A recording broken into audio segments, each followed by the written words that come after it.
The YouTuber League Weekly Recap is back, giving you more of what you love in everyone's favorite sport. So without further ado, let's get started.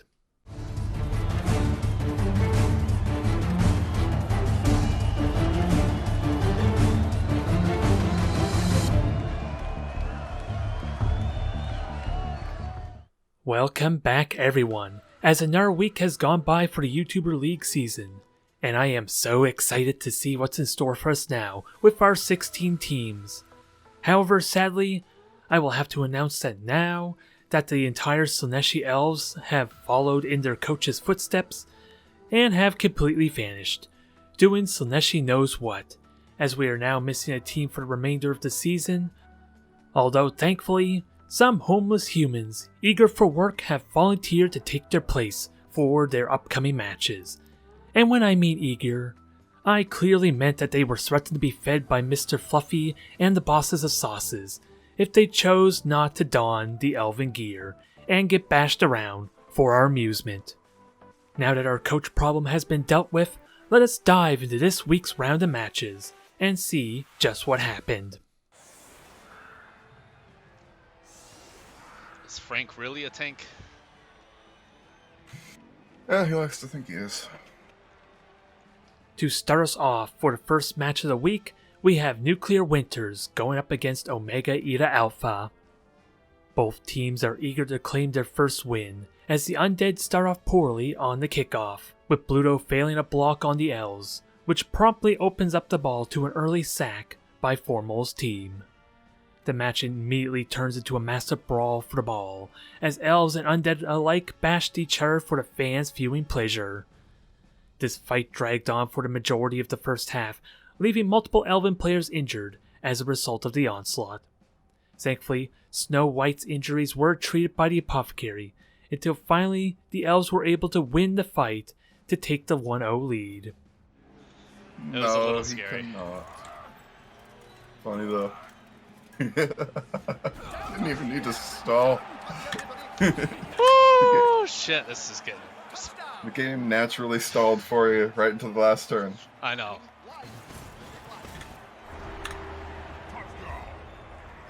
Downside, you're down 2 people.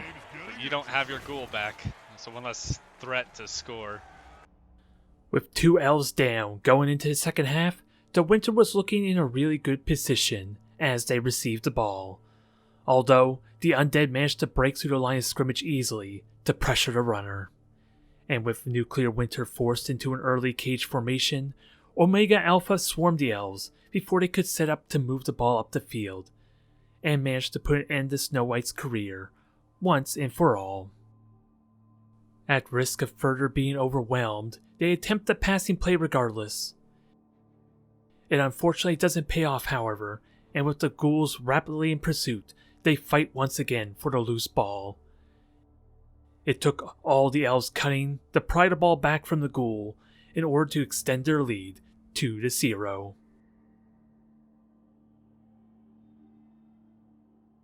The numbers of the Dark Elves continued to dwindle, but perhaps now they can rest easy, having all but secured the win for the match, especially as more fumbling with the ball keeps the Undead from doing a very aggressive push up the line. The Winter harried the ghoul at every opportunity, and even with a successful sack of the ball, Omega Alpha were at least able to get on the board finally, as the Dark Elves win a Pyrrhic victory 2-1. Our second match of the week is going to be a game worth tuning in for, as the Greatest Cage goes up against the Mini Sons of Anarchy. This is going to be the debut appearance of JT and his gigantic Death Roller, and you know the werewolves and flesh golems are going to want to stay as far away as possible to spare themselves the pain he's going to be bringing. Which alas didn't help the Necromantic in the slightest going into the first half, as already their key players were getting injured and knocked out in the early portions of the match. 2 flesh golems and a ghoul down already, the Dwarves were dominating, as the teams were fighting on all sides of the field, with only the werewolves to pressure the ball. The Cage were limited in their options, for JT was always there, waiting to blitz them down. The Sons of Anarchy still had to take some risks getting past, but by the end of the first half, they managed to secure the 0-1 lead. But not before the Necromantic got some final punches in to return the favor to the Dwarves. With those shocking injuries on the Sons of Anarchy, they are now down to 9 players to the Cage's 10 going into the second half. And while the Dwarves love to brawl as much as any other team, the players' deficit, including the ejection of JT, means the Dwarves have no advantage going into this half. The Cage goes for a sideline push while making easy work of knocking down and controlling the Dwarves. All of their planning goes out the window suddenly as Juice strikes at Gone in 60 seconds.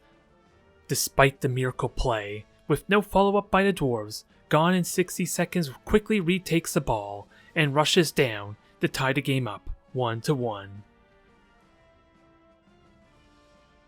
With a chance for Sons of Anarchy to claim victory, they set up for one brawl on the line of scrimmage. It all rapidly falls apart for them with a failed block. Due to the counterattack on Jack, it left a massive opening for the Cage to steal the ball, thanks to the narrow kick. The Dwarves tried desperately to fight back, but with no leverage through their screen, Gone in 60 seconds carries his team to a 2-1 victory.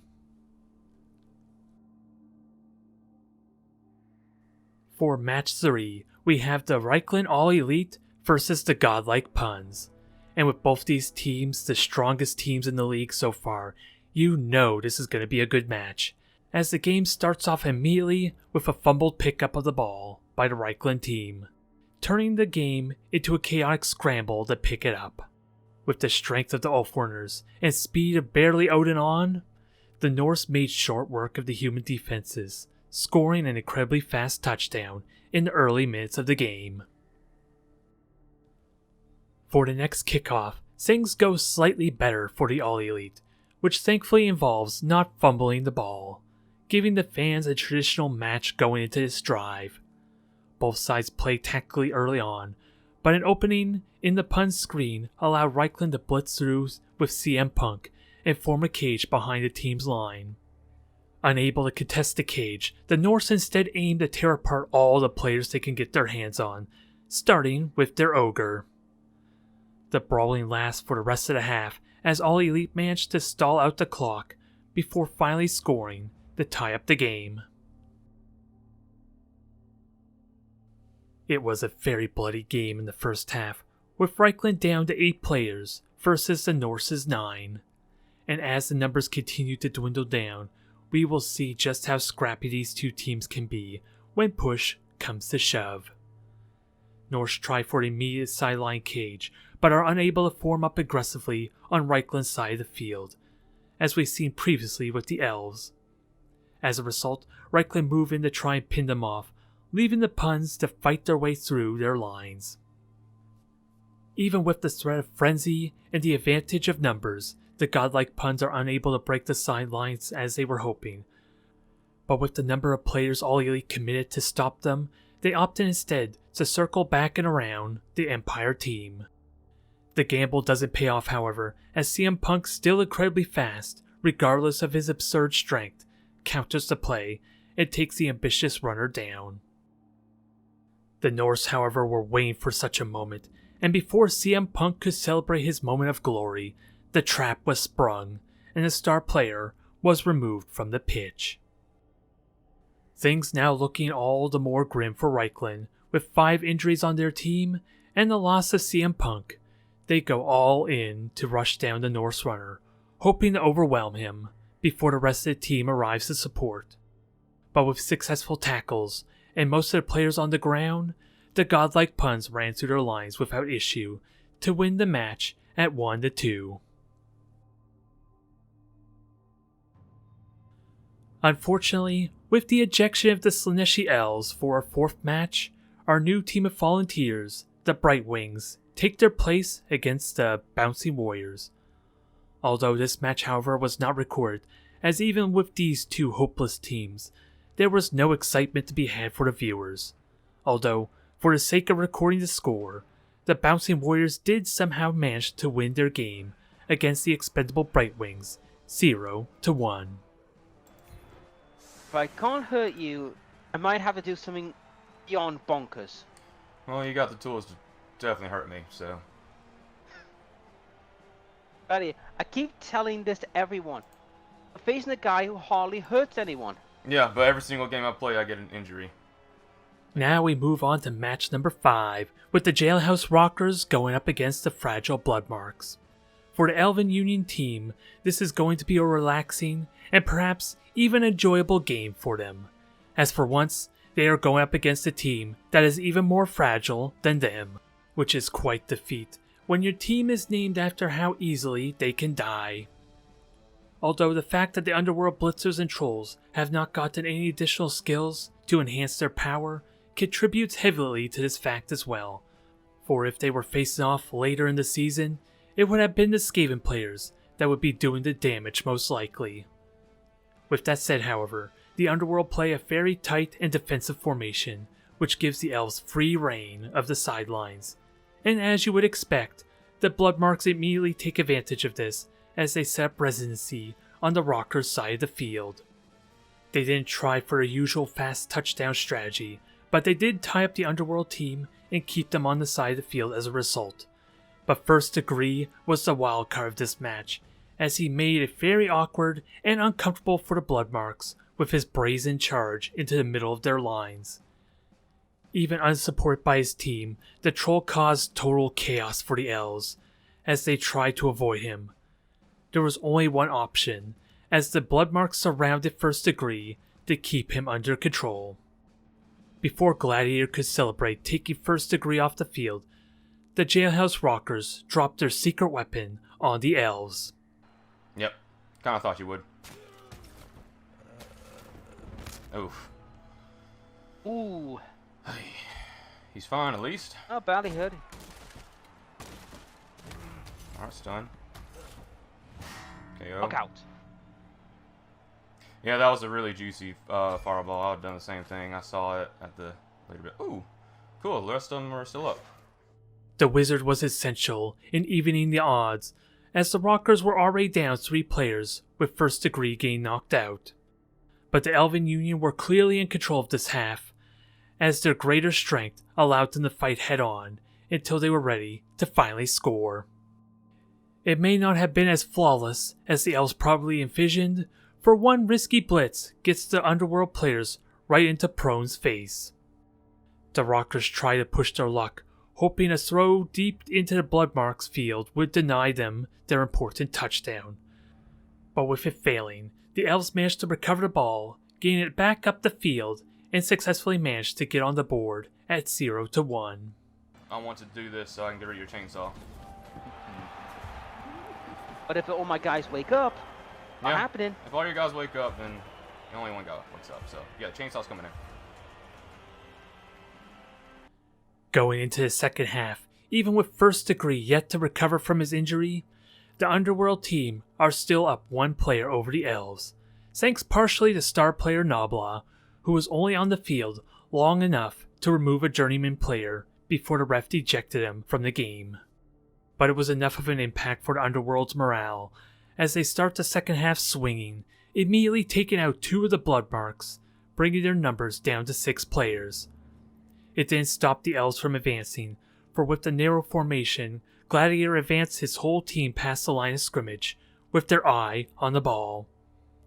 In desperation, Warcrime attempted to pass up the field, knowing full well a failure would have the entire Bloodmark team on top of him.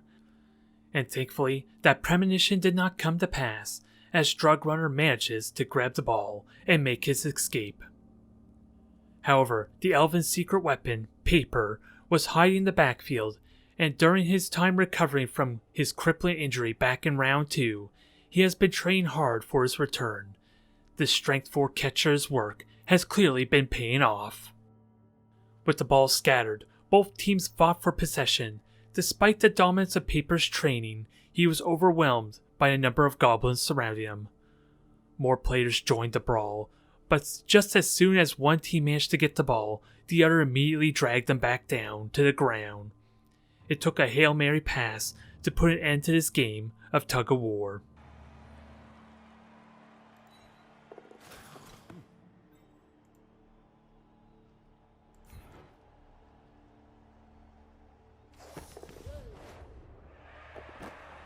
Yes! Bullshit! Come on, you cannot deny you bullshit your way out of that. Yes, I did. Alright, it doesn't really matter if he gets a level up or not. Alright, GG. Oh my gosh, this flipping game. GG. I felt cheated again. Ugh. First victory of the season for me. Oh great, you get to go first. This ain't gonna be good. I see that you've actually managed to get a new Crux to go. As I said, I got Vivi back. Moving on to match number 6, it's How Not to Contain Lizards versus the Outworn Ideas. With both teams very equally matched, despite Pirate Joe's team still missing a source, this was sure to be a brawl all the fans had been waiting for, as the biggest decider for this match would be how well the Lizards could contain the Tomb Guards, with the Khemri trying to keep the Croc score and source from getting as many free blocks as possible. As you would have expected on the kickoff, both sides immediately were in a brawl along the line of scrimmage, but with the Khemri gaining the first offensive drive, they had the advantage controlling the middle of the pitch. But the Lizards managed to strike at every isolated player they could get their hands on, and with the opportunity to take out Lumeriferous Ether, the coach gave the order. Good job.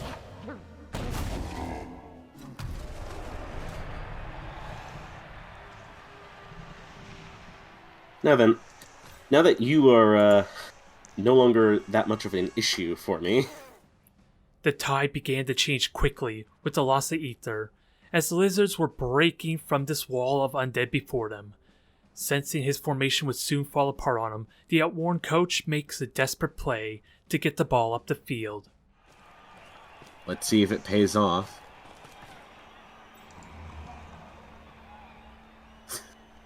Sure, go for it, why not?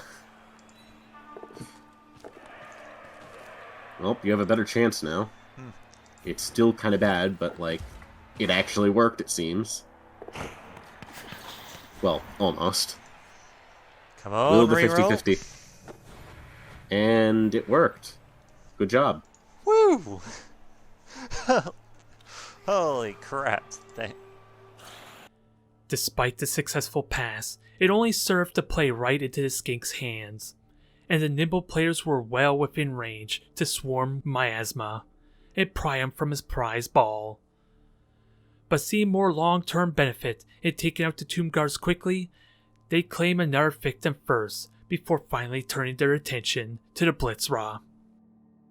It was only a matter of time before Miasma was tackled to the ground, and now the Lizards were in an incredibly strong position.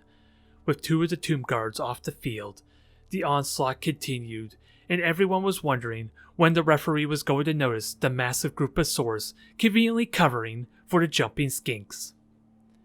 To this day, no one really knows, but we here at Cabal Vision suspect foul play was at hand.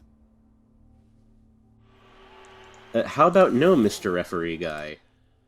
Pirate Joe's team grabs the ball, but as is the tradition this season with completely isolated runners, they are rapidly put down as the ball exchanges hands briefly before reaching the end zone by its own free will.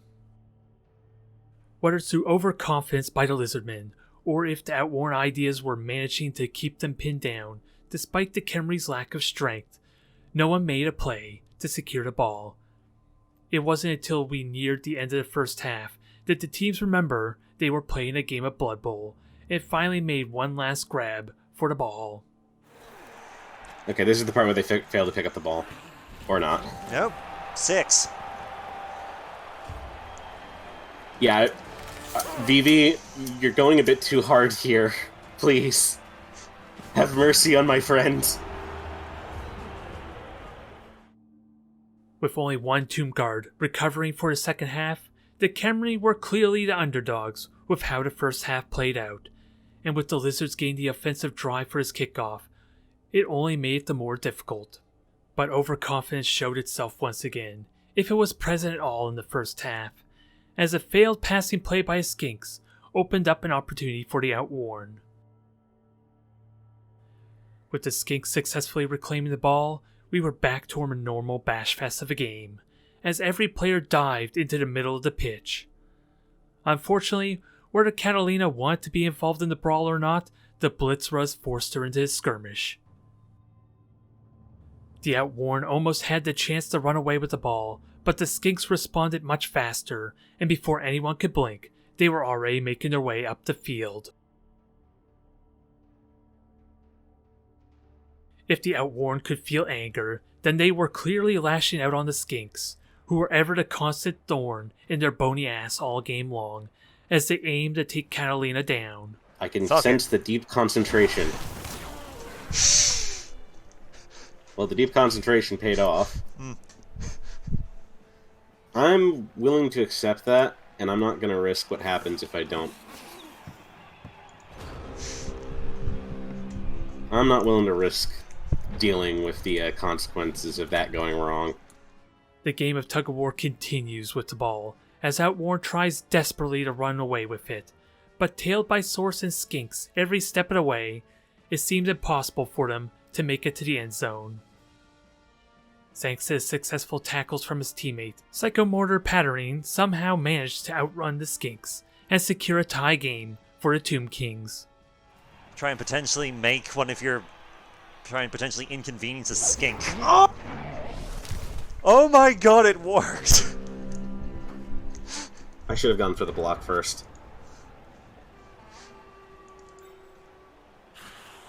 Well, no matter what, it's going to be a tie at minimum. That'll do. At least if you Fucking don't trip. like it. Trip, trip, trip, trip. Aw. The ridiculousness is here to stay. Yeah, that was pretty ridiculous, I'd say. Not in the way I was expecting, but, you know. Just run! Run. Just when you thought the Bash Fest was done, there is still more bashy goodness to come, as Match 7 brings us the Fluffy Green up against the Bosses of Sauce. With a permanent 5 ogres to the team now, the Orcs for once will have their work cut out for them if they want to survive with their fluffiness intact. Ketchup, the Boss's star ogre, however, is going to make that difficult, diving headlong into the scrimmage, and while he does early damage to the Orcs line, his teammates once again start secretly taking bets if he'll survive the drive with his reckless antics. Those betting on Ketchup's death surely did not win out today, alas, as he withstands the full force of the Orcish onslaught. And with the very early losses of Snotlings, the Orcs were having solid control of the pitch, making an early push forward with the ball. Focusing entirely on taking out the Snotlings, and with no reserve players on the bench, they contained the Ogres long enough to score at the end of the half.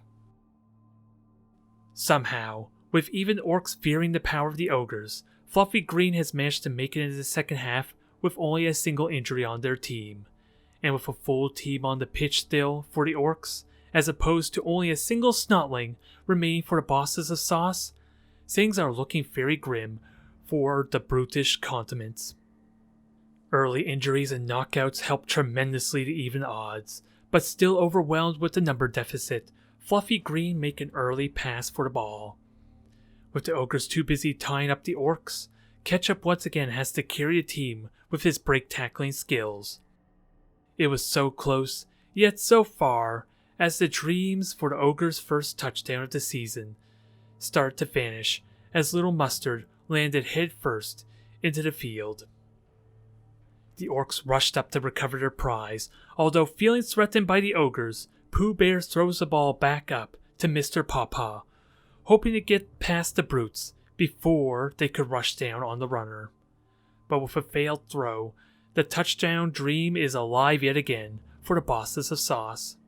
The Orcs were helpless to stop the behemoth as Ranch blitzed his way through everything that tried to stop him, and with one final blitz, Blancow's team scored their first touchdown of the season.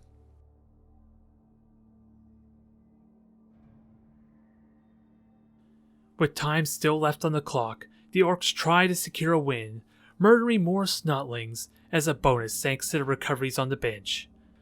They succeed once more in getting past the Ogres, but Ketchup, with his dodging prowess, denies the effort as the game ends with a 1-1 tie.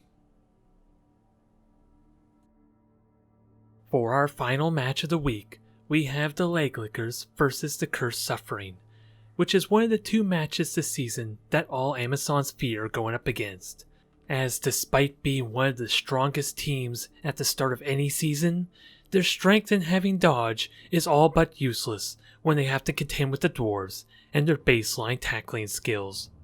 The Dwarves get into the Amazons' face on all fronts, but with the Leglickers having guard and the ability to dodge from the Hobgoblins and Bull Centaurs, they are still able to put up a fight with the Sufferers. It allowed for an opening in the Dwarves' line, allowing Freyja to get the ball up the field to Skadi, who makes a break through the gap. With none of the Sufferers able to tail the Blitzer, the Leglickers score an early touchdown to get them the 1-0 lead. For the second kickoff, the Amazons take full advantage of their early momentum as they blitz the sidelines towards the ball. Caught off guard by the play, the Dwarves stumble their blocks as they panic to respond to the impending rush. But with the overwhelming strength of guard and the Hobgoblins in the backline failing to stop the ladies, the Leglickers quickly secure their second touchdown. Going into the third kickoff, the Amazons are starting to suffer from their casualties as they are 2 players down to the Dwarves, with more taken off the field at the start of the drive. Thankfully, the ladies have placed a wizard in the stands in hopes of helping to even the odds. The fireball struck true as Philip's corpse was nothing but ash afterwards, yet somehow the ball remained intact, thanks to the will of Nuffle.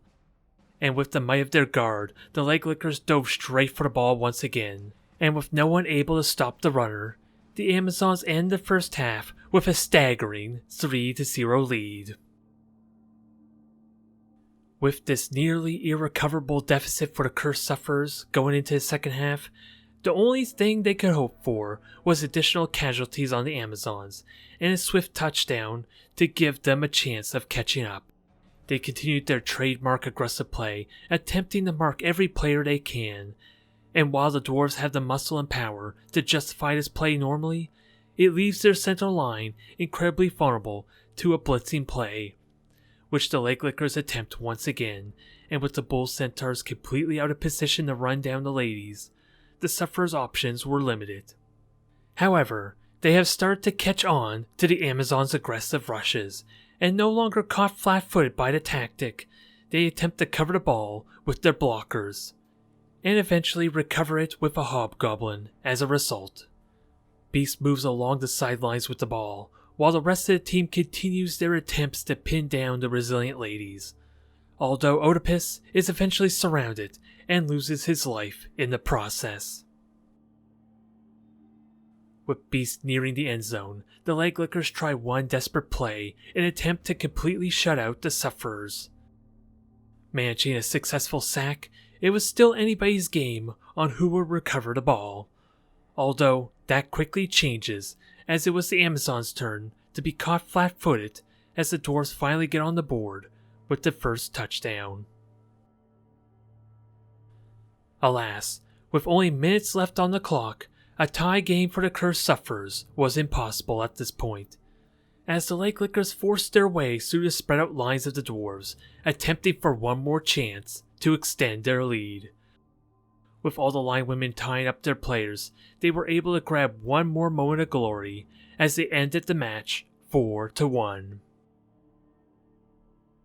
That puts an end to the weekly recap for round number 5, and finally we have had a change to this top 3 standings, with Reichland All Elite getting knocked off their first place pedestal thanks to their loss against the Godlike Puns. This now puts How Not to Contain Lizards uncontested in first place, with the Godlike Puns still sitting at third place as we move on to round number 6, starting with Omega Eta Alpha versus the Bosses of Sauce. Two mummies is always a nightmare for any team having to contend with them. Unless, of course, you are the Ogre team. But the bosses have had a lot of difficulty with attrition in their games, as once the Snotlings are off the field, the Ogres can very easily be overwhelmed. But with Blonde Cow now having 13 players on the team, finally, attrition could no longer be an issue for him, provided, of course, the Snotlings live that long. Match 2 is the Cursed Suffering versus the Outworn Ideas, and with only a single Mighty Blow piece on the Khemri team so far, the game of attrition could still very well be in the hands of the Chaos Dwarves. Although Roger may have to rely heavily on his Bull Centaurs if he wants to try and keep those Tomb Guards in check, especially with his lack of guard. Match 3 is the Leglickers versus the Fragile Bloodmarks, and after surviving against the Dwarves last week, the Amazons are in prime position to punish the Elven Union. For with only 2 elves with dodge currently for the Bloodmarks, the Amazons are still arguably the more agile team in this matchup, and far more formidable in a brawl. The Bloodmarks will need to pull every trick in the book if they want to win. Match 4 is Fluffy Orcs versus the Bouncing Warriors. It was nice knowing you, Kislev, as the Orcs are not going to have any mercy on your team. Try not to have too much fun, Swen. Match 5 is How Not to Contain Lizards versus the Godlike Puns, and after taking down the Reichland All Elite last week, Malta is coming for that number 1 spot. And while even winning this match won't get him sitting there yet, it will certainly cement him as the team to beat. It will not be an easy match though regardless, so be sure to tune in for this game. Match 6 is the Jailhouse Rockers versus the Mini Sons of Anarchy, and you know the dwarves will be enjoying some goblin stew tonight, even if their taste in it is questionable at best. Much like with the Fragile Bloodmarks, Black Templar's team will need to be clever and unpredictable to survive this match, never mind win. Match 7 is the Bright Wings versus the Nuclear Winters, and if the Bouncing Warriors could win against these humans masquerading as elves, I don't need to tell you how this match is going to go. And finally, match number 8 is Reichland All Elite versus the Greatest Cage.